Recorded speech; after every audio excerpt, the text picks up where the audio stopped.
Comunicación con nosotros, Guillermo Francos, ministro del Interior. ¿Qué tal, Franco? Jessica, vos y el equipo de La Nata los saludan. Hola Jessica, ¿cómo estás? Buen día.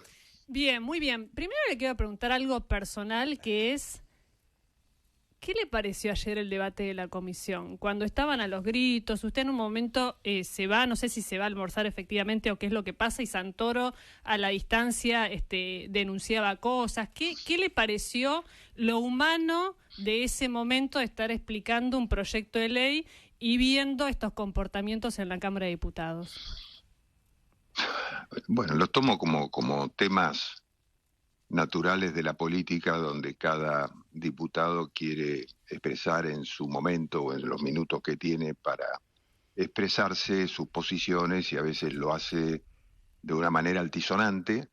En todo caso, cuando yo me estaba por ir, yo había dicho, mi reunión era de 9 a 12, era la 1, seguía yo ahí escuchando a los diputados y contestando, y yo le avisé al presidente de la comisión: mire, yo me tengo que ir porque tengo un compromiso a la 1, y efectivamente lo dejé hablar yo no lo dejé, tenía la palabra el diputado Santoro, que empezó un poco a los gritos. No sé, la verdad que no entendí muy bien cuál era el motivo de sus planteos, porque en realidad mi función en ese momento era tratar de explicar el sentido de las reformas que hacíamos al sistema político y al sistema electoral. Y claro, en cada diputado, cuando tiene sus minutos de exposición, hace una crítica o un apoyo, depende de qué sector, a la ley en general, y la verdad que no era el sentido. Entonces, como yo tenía que irme, le dije: me tengo que ir, y el diputado empezó a expresarse a voz en cuello, incluso por ahí le cortaron el micrófono. Yo dije: no, déjenlo, y seguí hablando, pero seguí hablando de una manera que no que no permitía la respuesta. Entonces le dije: mire, usted me está faltando el respeto, yo le estoy contestando y yo me tengo que ir, le quiero contestar, pero si usted sigue hablando de esa manera es imposible. Y me levanté y me fui, ¿no? Y le dije: me está faltando el respeto. Y bueno, yo creo que una cosa es el diálogo político y tratar de entendernos y de escuchar las observaciones, y otra cosa son la falta de respeto, ¿no? Yo no estoy ahí para que me falte respeto a nadie, yo voy a explicar y contesto todas las preguntas de la mejor manera que puedo, y con los conocimientos que tengo de los temas.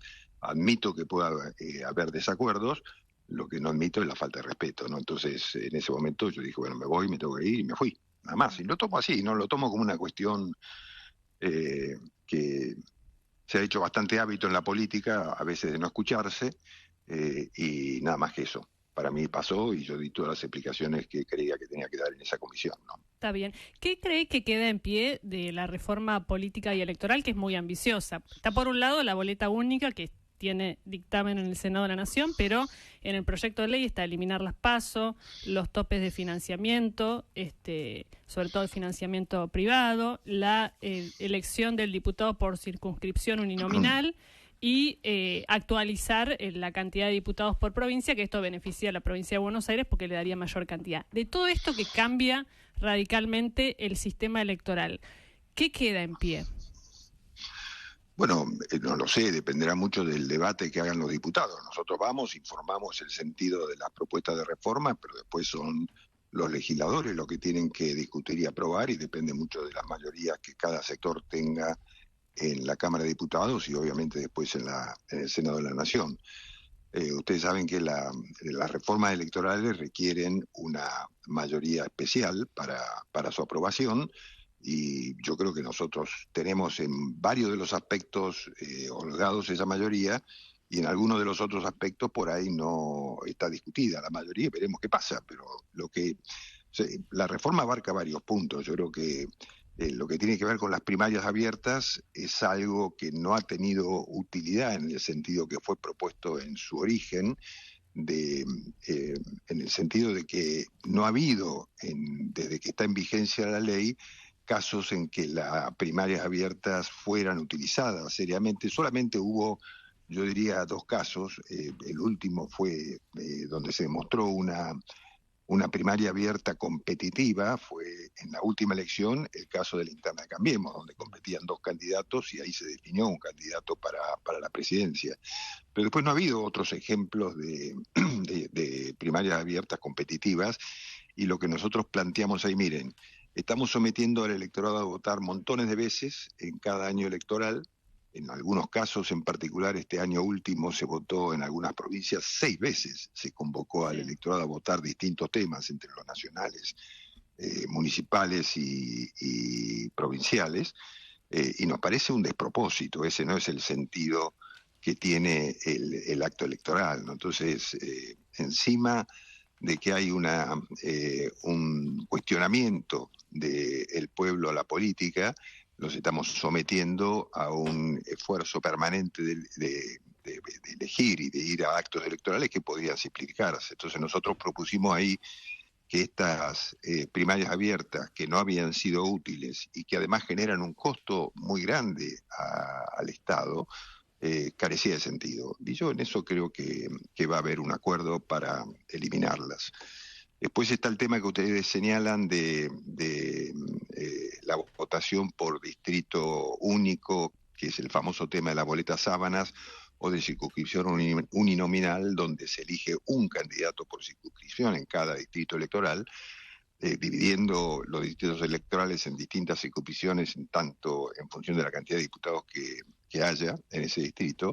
Y eso hay algunos que lo resisten. Nosotros creemos que es una demostración digamos que eso genera una transparencia en el acto electoral, donde el elector sabe a quién elige, y no en las listas sábanas, que sabe por ahí quién es el primero, en algún caso, pero no sabe quiénes son los otros 15 o 20 que siguen en la lista para ser elegidos. Entonces, ahí los que, le hago un puntito, ahí los que critican esta reforma en esa cuestión dicen, bueno, el resultado que va a dar es que va a perjudicar a las expresiones minoritarias, porque se elige en cada circunscripción a uno, ¿no? Entonces, bueno, es probable que haya más presencia, uno puede imaginar, de un partido como el peronista, o sea, como el Partido Justicialista, y otro que sea, digamos, ir a un bipartidismo con menos presencia de fuerzas que están en minoría.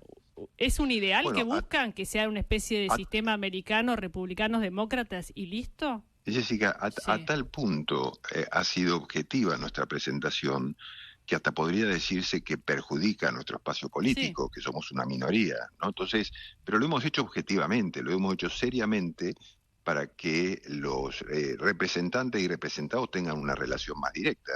Entonces, yo no hago el cálculo de a ver si beneficia a uno o perjudica a otro. Yo el cálculo que hago es si beneficia al ciudadano que elige saber a quién está eligiendo. Se puede estar de acuerdo, por supuesto que están los que opinan que esto perjudica a las minorías, pero yo quiero recordar que cuando en la Argentina se votó por su circunscripción uninominal, que fue en algunas oportunidades históricas. Recuerdo, por ejemplo, una que fue muy importante, que generó la elección de Alfredo Palacios, el famoso diputado socialista que fue elegido por la circunscripción de La Boca, y de ahí se convirtió en una figura en el Parlamento argentino. Entonces, era un dirigente socialista, respetado por todos los sectores, que pudo ser elegido así. A lo mejor no hubiera sido elegido si hubiera sido boleta única y lista sábana, ¿no? Sí. Entonces, después es cierto también que durante en el año, creo que fue en el año 49, cuando se hace la elección propuesta por circunscripción uninominal del presidente Perón, ahí se hizo un dibujo de circunscripciones que se decía que beneficiaba a los candidatos que proponía el peronismo. Bueno, yo digo, hay de todas las opiniones. La intención de la reforma es terminar con la lista sábanas y que el elector sepa a quién está votando para ser representante. Eso es para nosotros clarísimo. Ahora, ¿se puede estar de acuerdo o no estar de acuerdo?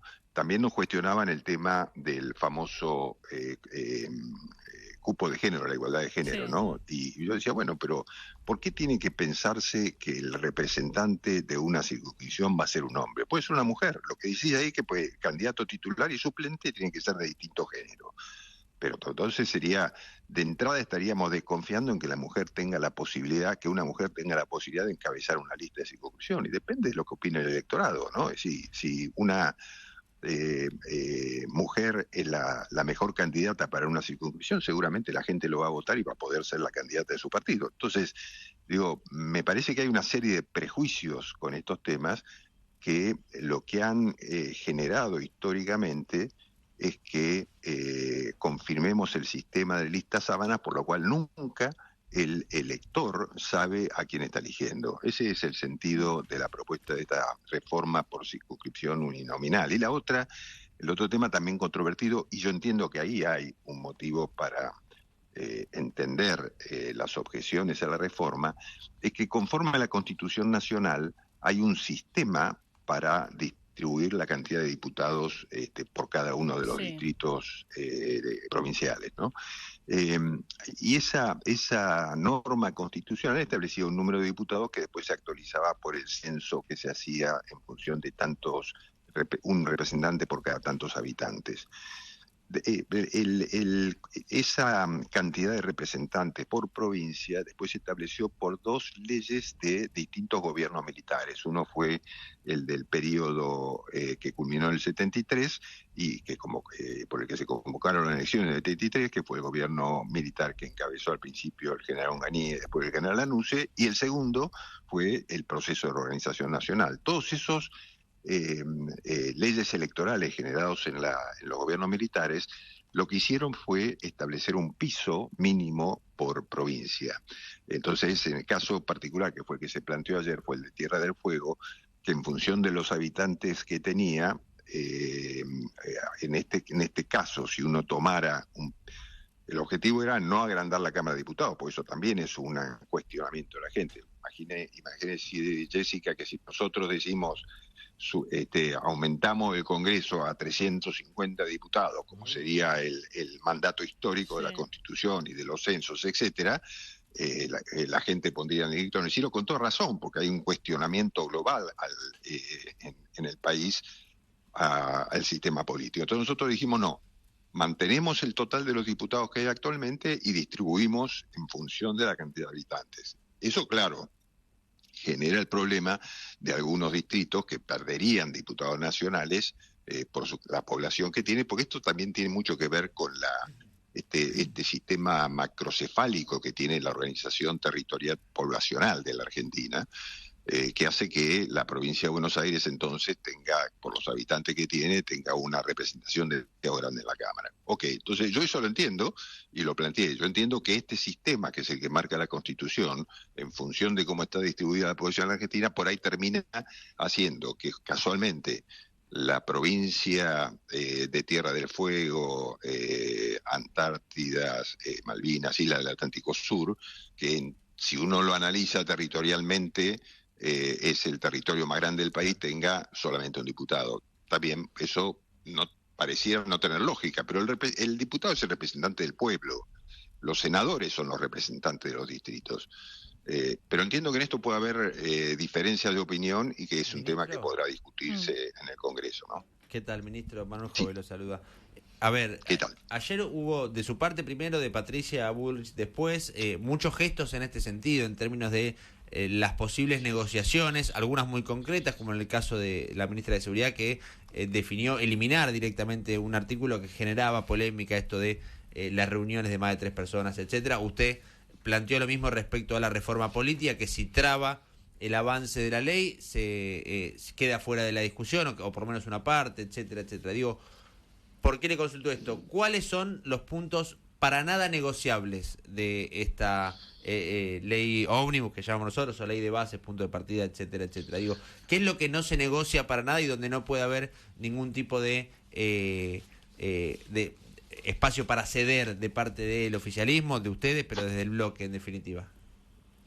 A ver, el presidente de la Nación ha expresado con claridad que la ley tiene que salir como está planteada, es lo que es su aspiración política.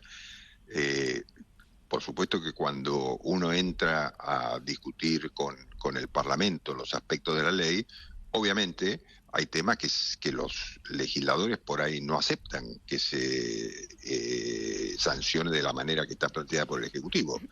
Bueno, yo siempre entiendo el diálogo como un instrumento de la negociación política y habrá cosas que podrán modificarse en el Congreso, pero siempre dentro del espíritu que la ley tiene un esquema total tendiente a esto que señalaron ustedes, ¿no? Son la ley de base y condiciones para la libertad de los argentinos, y nosotros creemos que eso es un cuadro normativo que tiende a eso. Ahora, si yo tengo que decir, yo no puedo decir de cuáles son los temas que no modificables o no, porque depende siempre, uno siempre trata de obtener lo mejor que puede en una negociación política como esto. O sea, yo hoy no le voy a decir, mire, este tema no lo sacamos o este tema lo ponemos. No, yo no voy a decir eso. Es decir, yo voy a tratar de que la ley salga como está planteada. Y con las facultades delegadas, ahora, que se ha generado también una polémica, incluso bloques de la oposición que definen que acompañarán el proyecto, plantean que quizás es demasiado extenso el periodo que se plantea originalmente. ¿Podría haber ahí una instancia también de negociación, con los tiempos por lo menos? A mí me parece que ahí también se crea una polémica que mucho sentido no tiene, ¿no? Porque el Congreso de la Nación, así como otorga facultades delegadas, las puede retirar en cualquier momento. Entonces, que nos pongamos a discutir si son 2 años con prórroga de 2 o 1 año con prórroga de 1, también es una discusión un poco sin sentido, porque si el Congreso puede retirar las facultades en cualquier momento, bueno, se junta y la quita. Yo digo, no me quiero detener hoy a analizar si el plazo razonable son 2 años con opción a 2 más o 1 año con opción a 1 más. Yo quiero, como todos los gobiernos han tenido, el gobierno anterior que hoy cuestiona en el Congreso las facultades delegadas, también le otorgó al presidente Fernández facultades delegadas. Y les recuerdo que esa ley, que trata exactamente los mismos tópicos que están planteados en esta ley de reforma, cuando uno ve el artículo primero de ambas leyes, le dio al presidente Fernández también facultades delegadas. Entonces, digo, las leyes de emergencia otorgan al Ejecutivo delegación de facultades, que no está mal que lo haga, porque eso significa poder tomar medidas rápidamente dentro de determinados criterios. Como le decía recién, el gobierno puede retirar, el Congreso las puede retirar, ¿sí? Entonces, lo que está permitiendo en una situación de emergencia con una ley de estas características es que el gobierno actúe rápidamente en una situación de crisis seria como la que vive la Argentina. Eso es todo. Entonces, si usted me dice, ¿se pueden negociar temas? Bueno, obviamente, el Congreso están para negociar los diputados de un sector y de otro, de qué manera redactan, de qué manera especifican los temas, cuáles temas les parece que no quieren tratar, si tienen que tratar en lugar de 2 años, 1 año, etcétera. Bueno, eso depende de una negociación que está en este momento en trámite. ¿Cómo le cae, ministro, que digan que usted es el policía bueno y está Pose, que es el policía malo, ¿no? El jefe de gabinete. Le dijo que Pose y él son más talibanes y usted le toca la tarea más difícil. ¿Pero a usted le gusta lo de policía bueno o no?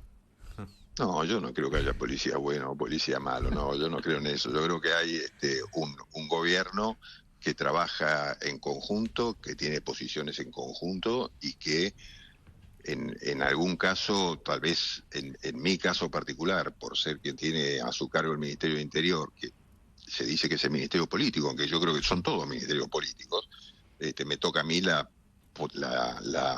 obligación de escuchar observaciones que hacen tanto en el Congreso como en los gobernadores, como entidades intermedias, como asociaciones empresarias, etcétera, que todos tienen intereses propios que plantear y hay que considerarlos dentro del contexto de la emergencia y de una ley que se está tratando en el Congreso. Entonces, a mí me toca a veces acercar esas posiciones, analizarlas y ver cuáles pueden proceder o cuáles no, como ustedes vieron en el caso particular de la ley de pesca, en el caso particular de los costes de los cortes de biocombustibles en las naftas y en el gasoil. Bueno, son todos temas que uno atiende los reclamos de un sector y trata de ver cómo compatibilizarlos dentro de la ley. Y a mí me toca esa función. Yo escucho, traslado, no decido, sino que la decisión es una decisión de conjunto. Y el jefe de gabinete, obviamente, tiene la instrucción del presidente de mantener la estructura de la ley y de tratar de obtener el resultado que el presidente planteó al Congreso, ¿no? Y la última, ¿está trabajando para llegar a un acuerdo y que la CGT no haga paro el 24 de enero? Bueno, a ver, si ustedes me preguntan, yo creo que hacerle un paro a un presidente de la República que recién inicia su gobierno pareciera un poco apresurado de parte de la CGT, pero bueno, están en su derecho. Yo no puedo cuestionarles a ellos el derecho de convocar a un paro. Lo que sí digo es que me parece que en la situación de emergencia que vive el país debieran dar un margen de tiempo razonable a ver si las medidas que se toman generan los efectos deseados. Entonces, todos sabemos que vamos a pasar un momento duro, como el presidente lo anunció, pero con un sentido, que es eliminar con el cáncer que tiene la Argentina, que es el déficit fiscal. Entonces nosotros no queremos solucionar este tema del exceso de gasto público con los mecanismos tradicionales que han sido el endeudamiento y la emisión monetaria, porque eso genera inflación, que es lo más perjudicial para el pueblo argentino. Entonces digo, venimos con inflación de arrastre, queremos bajarla rápidamente para que no carcoma esto los ingresos de la familia en la Argentina. Sabemos que vamos a pasar un momento difícil, pero tenemos una gran expectativa que en el corto plazo esto se revierta y podamos tener una Argentina en crecimiento y pegue un rebote en la economía fuerte que permita fundamentalmente tranquilizar los ánimos, las angustias y las preocupaciones de la gente. Pero lo que yo sí percibo en la sociedad, que hay, hace mucho tiempo creo, una esperanza de que con estas medidas de cambio en la concepción haya un futuro, ¿no? Porque también la gente piensa un poco en el futuro propio, en el futuro de sus hijos, de generar un país que sea un país normal, ¿no? Donde las cosas se traten seriamente y no siempre postergando las decisiones y generando cada vez más caos económico que genera más intranquilidad, más inseguridad a las familias, etcétera. Entonces, yo digo, sabemos por el periodo que estamos pasando, pero estamos convencidos que las medidas que está tomando el gobierno nacional son los adecuados para superar esta crisis, haciéndonos cargo de los problemas que generaron gestiones anteriores. O sea, hacernos cargo significa resolverlos de una manera diferente a lo que se ha intentado sin éxito resolverlo en tiempos pasados. Me parece que eso es lo que hay que considerar. Y por eso es que la gente, yo decía ayer en un el programa de televisión en el que estuve anoche, digo, mire, hay alguna razón por la que el presidente ha crecido en su imagen después de la elección, porque hizo lo que dijo que venía a hacer, y porque la gestión de gobierno está bien valorada y ha generado más confianza en la gente, y hay una esperanza en la gente que esto cambie. Lo último, sabiendo que vamos a transitar momentos complejos, ¿no? Sí, Pero claro. Ayer en ese programa se cruzó a Gerardo Martínez de la UOCRA. ¿Le planteó algo del paro, algún reparo justamente con la fecha o algo? No, conversamos, intercambiamos opiniones y yo lo vi a ellos muy firmes en la realización del paro como protesta, pero siempre yo se lo planteé, digo, miren, sería bueno que no lo hicieran, pero aunque lo hagan, yo siempre creo que tenemos que mantener la vocación de conversar y encontrar soluciones, ¿no? Está bien. Gracias, ministro, por la comunicación. Guillermo Francos, ministro del Interior.